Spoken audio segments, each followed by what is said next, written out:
네, 안녕하십니까.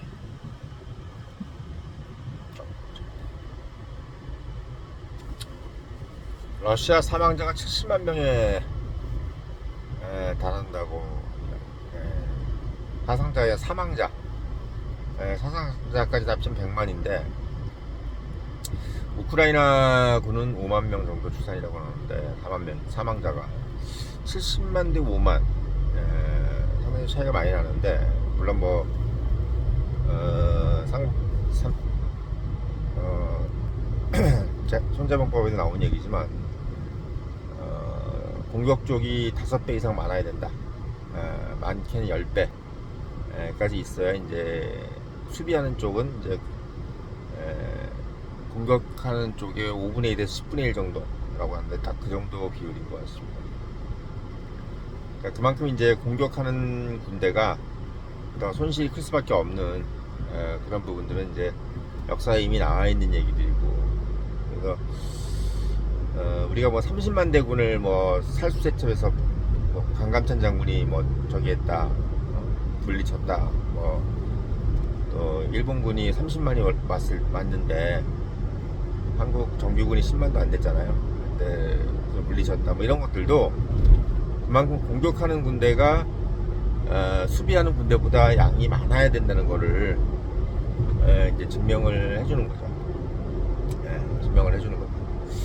사실 이게 참 역사가 계속 반복되면서도 그걸 알면서도 이제 이걸 진행을 하는 건데, 아무튼 젤렌스키 말이 뭐 100%다 맞진 않더라도 러시아 군대가 상당히 고전을 하고 있고, 그리고 실제로 많은 손실을 보고 있는 것은 맞는 것 같아요.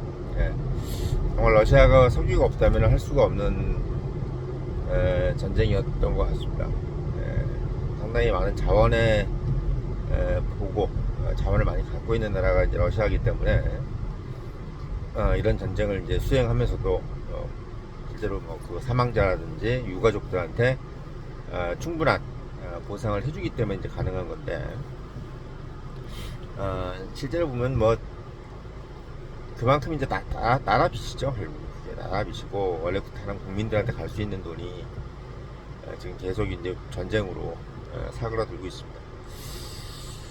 뭐 개전할 때 영국에서 이제 우크라이나를 꼬드길 때도 이런 결말을 예상을 하고 꼬드긴 건데, 지금 뭐 4년이 넘게 지날 정도까지 이제 전쟁이 지속되니까 사실은 미국 트럼프가 이제 젤렌스키한테 막 뭐라 그랬잖아요, 처음에. 너희들이 지금 왜 전쟁 일으켜가지고 이렇게 미국 돈을 많이 갉아먹냐. 그러니까 트럼프 입장에서는 이제 전쟁이 안 일어났으면 그 많은 돈이 이제 미국 돈이 나가지 않았을 텐데, 많이 돈이 나갔죠. 그 부분을 얘기한 건데, 지금 와서 보면은 이제 사실은 영국이 이제 계산했던 대로 어느 정도는 가고 있습니다. 물론 이제 영국이 그렇다고 해서 반대급부로 뭐 잘 살게 됐느냐, 그건 아니죠. 그건 아닌데, 바이든 행정부라든지 영국 애들이 이제 그나마 예상했던 상황으로 가고 있고, 그 부분은 어떻게 보면은 참 뭐 러시아 입장에서는 뼈 아픈 거죠. 예. 개전 이후에 빨리 이제 끝내야지, 속전속결로 끝내야 본인들은 이제 그만큼 손실이 적은 건데, 지금 상황으로 봤을 때는 뭐 최악의 상황으로 지금 가고 있는 거예요. 최악의 상황. 그러니까 러시아가 가지 말았어야 될 상황으로 가고 있는 겁니다. 그럼에도 불구하고 당장 뭐 죽는 건 아니니까, 러시아가 뭐 국경선을 침범당했다든지 영토를 뺏겼다든지 하는 것이 아니기 때문에, 사실 전쟁이 계속 지속되기 위한 골디락스예요, 이게. 왜냐면 침략하는 군대가 영토를 이제 뺏기지 않은 상황이기 때문에, 예를 들면 예전에 뭐 독일이라든지 프랑스 같은 이런 나라들은 나폴레옹도 그렇고 히틀러도 그렇고 러시아를 침공했다가 결국은 이제 되치기를 당해가지고 본토까지 점령을 당했잖아요. 본토까지 점령을 당했죠, 연합군에 의해서. 근데 지금 이제 러시아는 그 정도는 아니기 때문에 국민들한테는 사실 면이 있죠. 뭐라고 이렇게 할 말도 있고. 근데 그럼에도 불구하고 가장 아까운 건 돈이잖아요, 돈. 러시아도 지금 돈 때문에 지금 엄청나게 이제 골머리를 앓고 있을 텐데,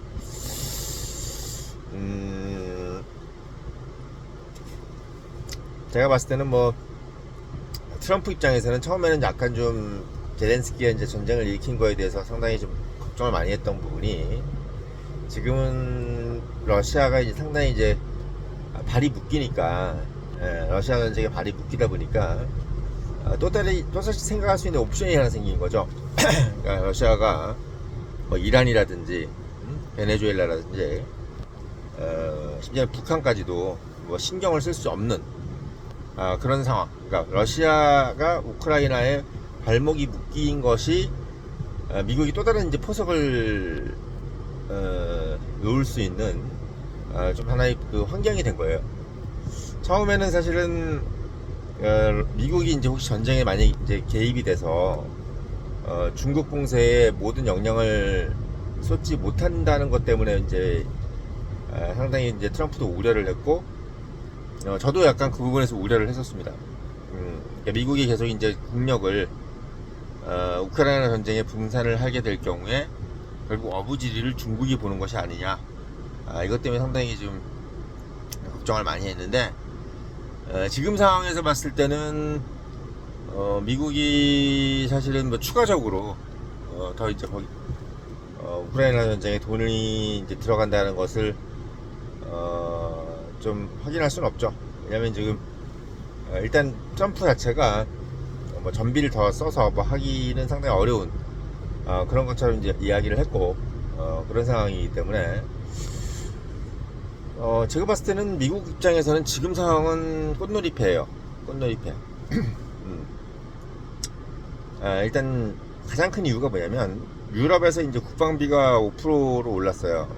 GDP의 5%로 국방비를 다 올리기로 했기 때문에, 그 돈이 사실은 뭐 자국 군대를 키우고 탱크라든지 뭐 미사일 같은 걸 만드는 것에 쓸 수도 있겠지만, 이제 당장 필요한 것이 이제 우크라이나 전쟁에 이제 전비를 쓰는 부분들에 있어서 미국뿐만 아니라 이제 영국, 독일, 프랑스가 돈을 써야 되는 상황이 되는 거죠. 그런 부분들. 그러니까 유럽 방위에 돈을 써야 되는 부분, 이런 부분에서 이제 미국이 좀 이렇게 한숨을 놓게 된 겁니다. 사실 이 부분이 트럼프가 한 업적이에요, 사실. 그리고 헤그세스가 한 업적이죠. 헤그세스가. 그러니까 심지어는 이제 독일에서 주동미군을 철수시키는 어떤 강수까지 둬가면서 그런 일을 벌였기 때문에 더더욱 값진 결과입니다. 그래서 유럽에서 GDP의 5%를 국방비로 쓰는 그런 부분들이 있었기 때문에, 사실 지금 이제 러시아 입장에서는 상당히 지금 좀 힘들어진 상황으로 계속 이제 몰려가고 있는 겁니다. 이게 이제 사실 왜 이렇게 됐는지는 결국은 돈 문제예요. 그러니까 원래는 이제 유럽이 거의 막 1% 정도밖에 안 쓰고 있는 상태였기 때문에, 러시아는 어떻게 보면 이제 약하다, 유럽이. 이제 러시아가 이제 우크라이나 정도는 저물릴 수 있다. 유럽은 자기 지금 영토 방위에도 힘든데 무슨 우크라이나를 하겠느냐 이렇게 했는데, 전쟁이 장기화되면서 트럼프한테 시간을 벌어준 거죠. 그러면서 이제 유럽 국가들이 이제 국방비를 좀 올릴 수 있도록 이렇게 강제할 수 있는 시간을 벌어준 게 어떻게 보면 푸틴입니다. 그만큼 많이 좀 잘 버텨준 거죠, 젤렌스키가. 그러니까 젤렌스키가 버텨준 거에 대해서 제가 봤을 때는 트럼프가 상당히 좀 고마워하는 것 같아요.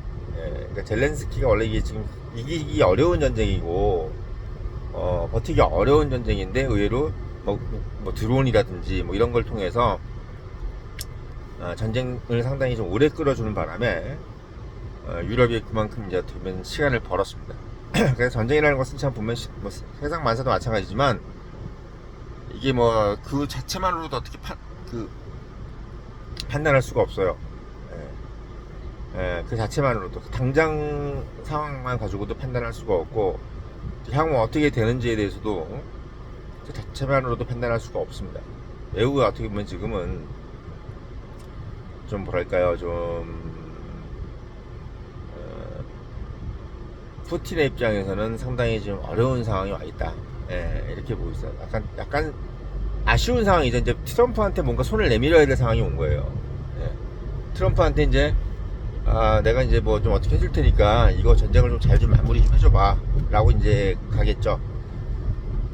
트럼프 입장에서는 처음에는 되게 빨리 전쟁을 끝내려고 했고, 그래서 뭐 지금 러시아가 점령하고 있는 지역은 그냥 넘겨주고 뭐 이런 식으로 했는데, 이제 젤렌스키가 계속 이제 거부를 했죠. 근데 그런 와중에서 지금 어떻게 보면 전쟁이 소강 상태로 빠지니까 러시아가 지금 상당히 좀 어려운 상태로 만들어졌는데, 이렇게 되니까 이제 트럼프 입장에서도 굳이 뭐 전쟁을 빨리 끝낼 필요가 없겠는데? 라고 생각이 드는 거예요. 예.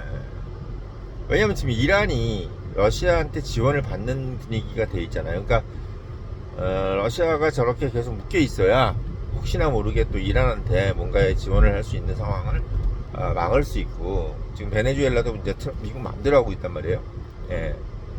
이런 상황이기 때문에 러시아가 최대한 만약에 지금 이 상황이 유지만 된다면은 러시아가 최대한 우크라이나 전쟁에 발이 묶이는 게 오히려 낫겠구나라는 생각을 지금 하게 될 수도 있습니다. 그러니까 그러고 보면 이란하고 우크라이나는 완전히 다른 상황이에요. 우크라이나는 전 국민이 어쨌든 간에 총력전으로 가고 있는데, 이란은 어떻게 보면 지금 국면이 분열되어 있는 상황이죠. 그러니까 어떻게 보면 지금 지도부랑 국민이 좀 따로 돼 있고 따로 법으로 되어 있는 상황이고, 이 상황을 지금 잘 이용하고 있는 것이 젤렌스키입니다. 그래서 젤렌스키가 지금 뭐 이스라엘 어디야 저기 네타냐후도 만나고 막 그러잖아요. 그거 뭐 트럼프한테도 상당히 지금 어떻게 보면 당당하게 이야기를 하고 있습니다. 그러니까 이참 꽝 잡는 게 매라고, 전쟁도 이긴 놈 거예요. 이긴 놈이 결국은 뭐 최고죠. 그러니까 젤렌스키 입장에서는 지금 뭐 목에 힘을 줄 수 있는 상황이 돼버린 겁니다. 전쟁이라는 게 무서워요. 요거를 보면서 이제 지금 뭐 또 뉴스에 나오지만 푸틴이 북한에 이제 3만 명 정도의 군대를 더 요청할 수도 있다, 이렇게 하는데, 제가 봐서 요청할 것 같아요. 왜냐면 또 지금 뭐 계속 70만씩 뭐 죽어나가는데, 여기서 더 징집하다가는 국민 여론이 아주 힘들어질 거고, 결국은 추가 징집보다는 차라리 북한 용병이 낫겠다라고 생각을 할 수 있고, 북한 입장에서도 지금 뭐 외화거리가 쉽지 않기 때문에 돈 벌려면 이제 뭐 군대를 파견해서라도 이제 돈을 받겠다는 개념으로 가겠죠. 다만 이제 돈을 진짜 주겠느냐의 부분은 이제 관건입니다. 왜냐면 북한은 본인 스스로가 어떤 약속을 잘 안 지키잖아요. 그러니까 뭐 돈을 뭐 결제 대금도 안 하고, 지금까지도 이제 외채를 하나도 안 갚고 있어요. 자기가 빌렸던 외채를 하나도 안 갚고 있는 상태이기 때문에, 북한 돈을 떼어먹는다 그래가지고 세계의 어느 나라도 북한 돈을 떼어먹은 거에 대해서 뭐라 그럴 나라는 없습니다. 북한이 뭐 영향력이 없기 때문에. 그래서 푸틴 입장에서는 북한한테 무리한 요구를 하고 나중에 안 갚으면 돼요. 안 갚으면 됩니다. 왜? 북한은 어떤 다른 솔루션이 없기 때문에. 러시아한테 잘 보여서 러시아하고 뭔가 이렇게 돼야 되는데, 그게 뭐 안 된다고 한들 어디 가서 하소연하겠어요. 예를 들면 내가 북한이 러시아하고 뭔가를 했는데 약속을 안 지켰다. 그래서 그걸 가지고 뭐 중국 가서 얘기하겠어요? 아니면 뭐 미국 가서 얘기하겠습니까? 어느 나라도 그거에 대해서 눈 하나 깜짝 안 하는 거죠. 그러니까 북한이 참 불쌍한 게 뭐냐면, 러시아가 이제 뭐 어떤 지금 당장은 뭐 얼마 줄게 하고 이제 용병을 요청을 해도 속는 셈 치고 보내야 되는 거예요. 속는 셈 치고 실제로부터 속겠지. 예, 돈 안 줘도 되는 거예요. 예. 러시아 입장에서 그런 거지. 야, 너희들 내가 6.25 때 줄게 얼마냐? 뭐 이런 식으로 하는 거야 그냥. 야, 너희들 지금 뭐 김일성 때부터 지금까지 우리가 뭐 준 석유가 얼마야? 그게 무슨 소리 하고 있어 지금? 약간 이런 식으로 갈 겁니다, 제가 봤을 때. 그래서 사실 뭐 서두에는 이제 제가 러시아 우크라이나 얘기를 했지만, 공적으로 봤을 때는 러시아 우크라이나 전쟁으로 가장 이제 어떻게 보면 털릴 가능성이 높은 나라가 사실은 뭐냐면 북한입니다. 러시아한테 가장 어떻게 보면 털릴 가능성이 높아요. 그러니까 이게 중국하고 러시아 둘 중에서 고르라면 그래도 그나마 중국인 게, 러시아는 역대 우리 할머니도 그런 말을 했어요. 6.25 때 인민군들이 내려왔는데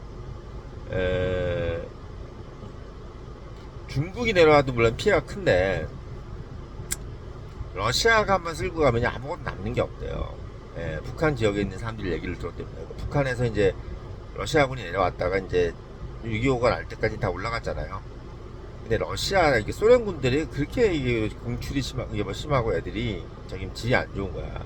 중국도 마찬가지겠지만 러시아가 더 심한 거예요. 그러니까 러시아 지금은 뭐 다르겠지. 지금은 다르겠지만 제가 생각에는 러시아가 북한을 많이 뜯어먹지 않겠나 생각이 들어요, 솔직히. 예. 북한을 많이 뜯어먹지 않겠나. 경제적으로도 지금 사실 중국하고 비교할 정도로 되게 좀 힘들고, 러시아가. 석유나 이런 자원은 많이 나지만, 중국은 지금 여러 가지 뭐 훌륭한 기업들도 많고, 생산성이 높잖아요. 근데 이제 러시아는 그런 생산성도 낮고, 기본적으로 뭔가 국가를 운영할 수 있는 거의 대부분은 다 석유 아니면 천연자원이란 말이지. 뭐 공산품을 수출해가지고 돈을 버는 게 없단 말이에요. 예. 그런 상태이기 때문에 지금 상황에서 러시아가 뭔가를 북한한테 뭔가를 뜯어먹으면 뜯어먹었지 북한한테 뭘 주기가 상당히 어렵겠지. 왜? 일단 기본적으로 러시아가 지금 석유를 팔아가지고 남은 돈의 대부분을 다 전비로 쓰고 있을 것이고, 그리고 러시아가 자체가 지금 석유가 또 부족하대요. 자기들 쓸 석유도 없대. 그러니까 시설이 되게 노후화된 거지. 예, 퍼먹기만 하니까. 지금 몇 년 동안 계속 어떻게 보면 뽑아 먹기만 했지 뭔가 새로 이렇게 막 시설을 설비하고 이럴 정신이 없잖아요. 그러니까 생산성이 계속 떨어지는 거야. 석유 생산성이. 네. 이런 상태이기 때문에 제가 봤을 때는 러시아가 중국보다 더 북한을 힘들게 할 가능성이 높다. 이것도 어떻게 보면 어떤 영상에서도 얘기 안 하는 부분입니다만은, 제가 생각할 때는 북한이 이번에 또 3만 명 보낸다고 하더라도 아마 그만큼의 상당한 돈을 받기도 어렵고, 뭐 기껏해봐야 외교적인 어떤 비호를 받을 거예요. 뭐 요즘 보니까 뭐 러시아가 북한에 대해서 생각 우호적인 얘기를 많이 하는 거 말로 때우는 거지. 네. 말로 때우는 거예요. 그러니까 말로만 때우겠다는 건데, 그런 부분들이 과연 북한한테 무슨 도움이 되겠습니까? 북한이라는 나라가 외교적으로 뭐 비호를 한들 북한이 어디 가서 뭐 외교적으로 뭘 하는 것도 없고, 대외적으로 뭘 이렇게 뭐 무역을 한다거나 뭐 이런 게 없는 상황에서 북한이 뭐 러시아의 비호를 받은들 뭐 어떤 도움이 되겠어요? 그러니까 사실은 그냥 마음만 편한 거지, 조금만. 이런 개념으로 가는 겁니다. 그래서 러시아 입장에서는 북한을 많이 뽑아먹고, 특히나 그 용병 아까운 청년들의 목숨이 이제 많이 희생을 당할 것이다, 이런 생각이 들어서 안타깝지만 사실 뭐 지금 상황이 그렇다라는 말씀을 드리려고 영상 올렸고, 늘 말씀드리지만 이런 인사이트를 가지려면 본부장이 많았다. 꼭 사서 읽어보시고 청년의 위로 구독 당부드리면서 들어가시겠습니다.